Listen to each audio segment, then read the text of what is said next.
Today it's 95 degrees in New York City, which means that I am very thankful for my climate-controlled office conference room where I film, because last summer I would have to film from my attic bedroom, which got up to like 110 degrees because I'd have to turn the AC unit off to film because it was so loud. So if there's one reason I'm glad that I haven't gotten fired yet, it's because I can film in an air-conditioned room and not have to worry about the temperature during the summer. And also I do like having a job. There is that.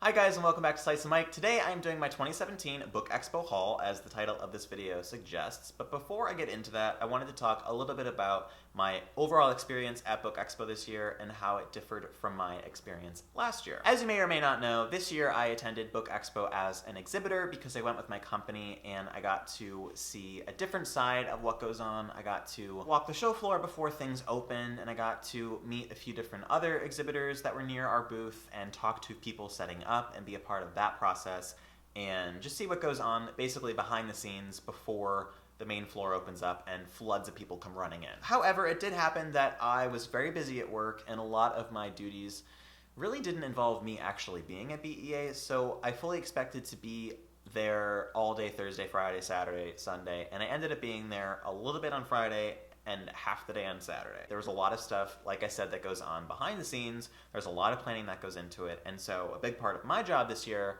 was planning meetings for a lot of the people that were taking meetings on booth at our display on the BEA show floor. Which doesn't sound exciting and really isn't exciting, but it's also crucial to what happens at BEA because obviously it's not just a consumer event, actually it's mostly an insider event for librarians, booksellers. So the focus is getting our books out there and getting people to come to our booth so we can talk about our books to them. And of course you've also heard about the ticket changes and the policy changes that Book Expo implemented this year, which caused quite a few bookstagrammers and booktubers and book bloggers to not be able to attend because the ticket prices were high and because their filtration process for book bloggers and people like that was just higher than last year. So there were unfortunately quite a few people that did not go to BEA that I was very much looking forward to seeing again that I had met last year, so that was a disappointment as well. But even so, I did get to meet some old friends and talk to booktubers that I love and admire and cherish, and even meet a few new people. So this year was still great, though it was different than last year. And even though, as I discussed, I didn't have that much time to walk around BEA and be at all of the giveaways and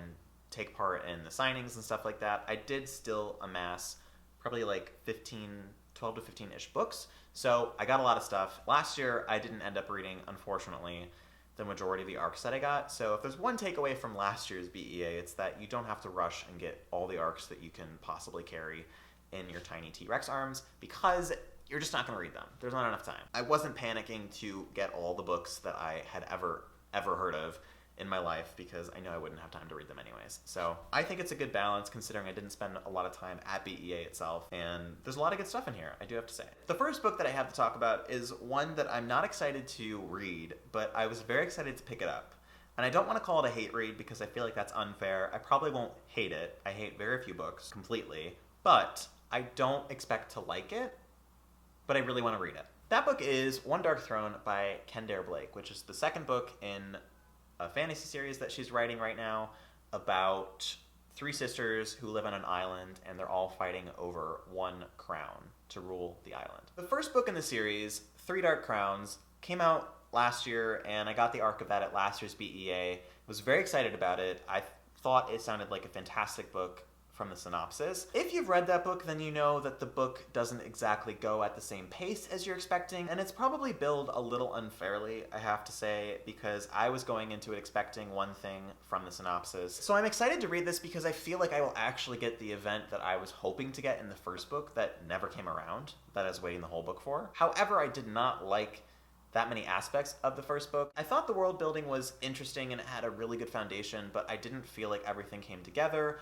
I was pretty confused when I was reading this, how the world that they were in fit into the overall world at large. There was some weird stuff that was described but never really gone into in detail. I didn't love the characters. I thought there were too many characters, and I thought some of them were very poorly described. So there's a lot of reasons why I'm skeptical about going into this. But all that being said, I did run to the booth as soon as I saw that they were giving away this book. So I do think, out of all the books that I will talk about today, this is one that I am most likely to actually read. So yeah. The next two books that I have to talk about are kind of a 1-2 combo, and they are Feed by M.T. Anderson and Landscape with Invisible Hand by M.T. Anderson. I feel like I've heard of Feed before, but I didn't know they were giving it away. I actually met up with Arthur from Chapter Select at this signing. He really wanted to go because he loves this book, so I hopped in line and we got our book signed together, and I picked up a copy of this as well as an arc of this, which is coming out in September of this year. So Feed is about a community that lives on the moon, and they're very plugged into media, television, social media, all that kind of stuff. It sounds like they are continuously receiving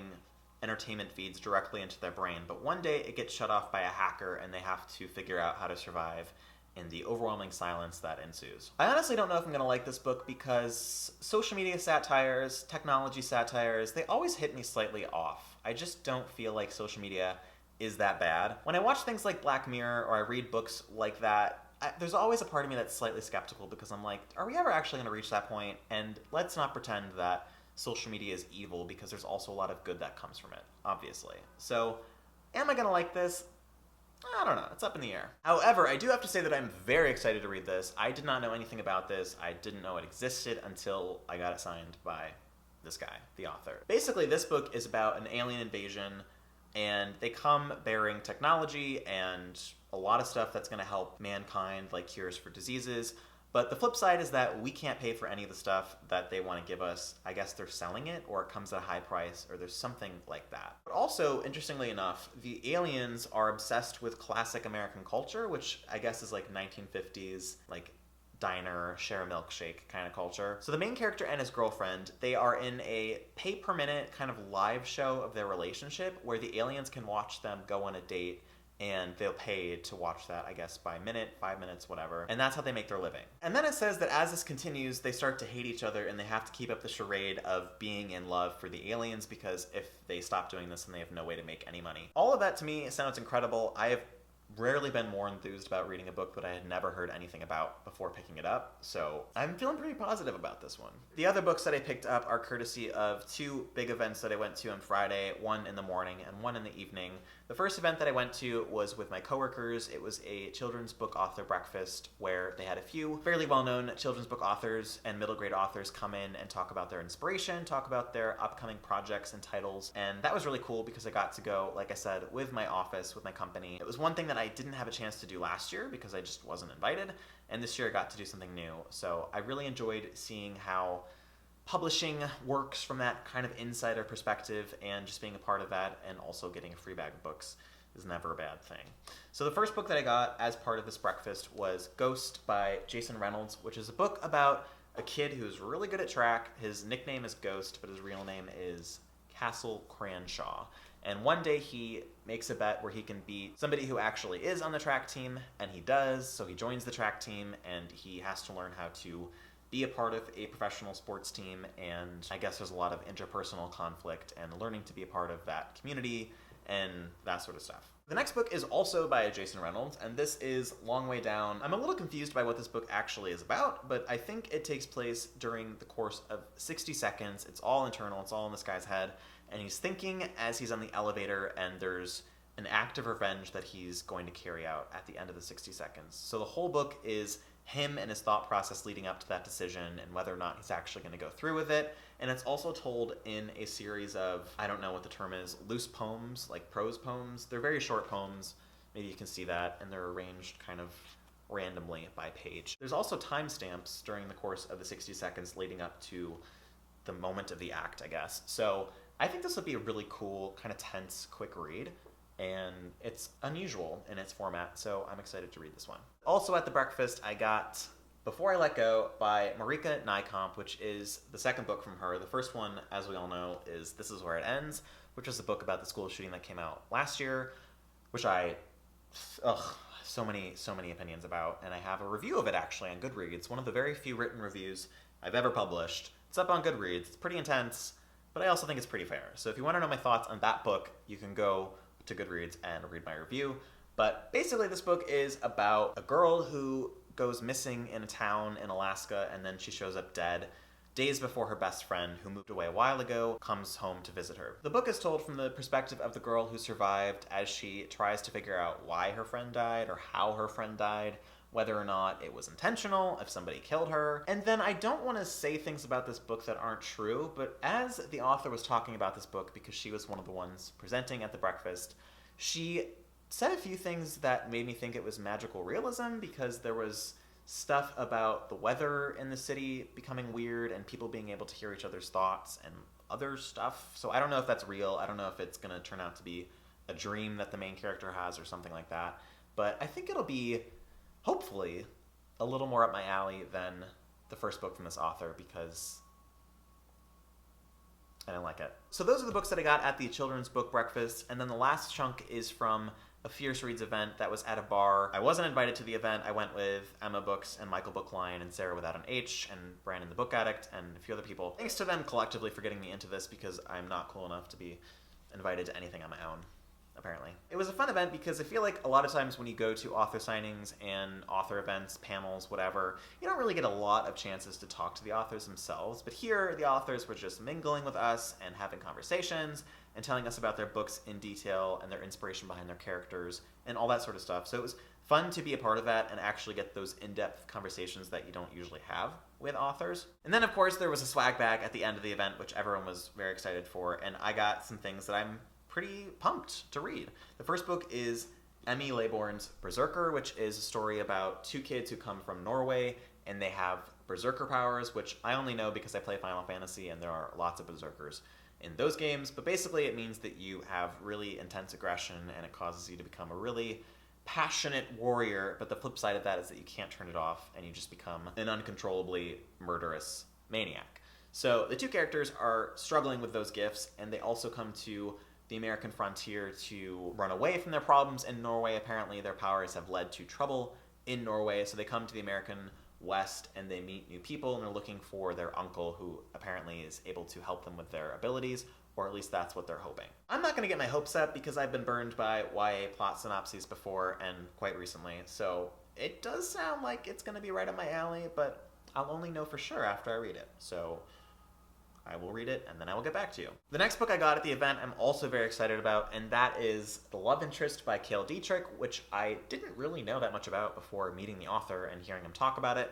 But this is a book about two teenage spies who are called love interest in this universe. One of them is the bad guy, or the bad boy, and one of them is the good guy. They are both vying for this lady's, I don't know who she is, this lady's love because they want to get her secrets, and apparently the person who loses this contest will die. So they both have good reason for trying to become the winners of this girl's heart. But spoiler alert, they fall in love with each other, or they at least develop feelings for each other, and so they have to deal with that and also figure out how to end up without both of them getting killed, because that's very likely. The next book that I got is Wild Beauty by Anne-Marie McLemore, which I honestly don't know what it's about, even after reading the back cover several times.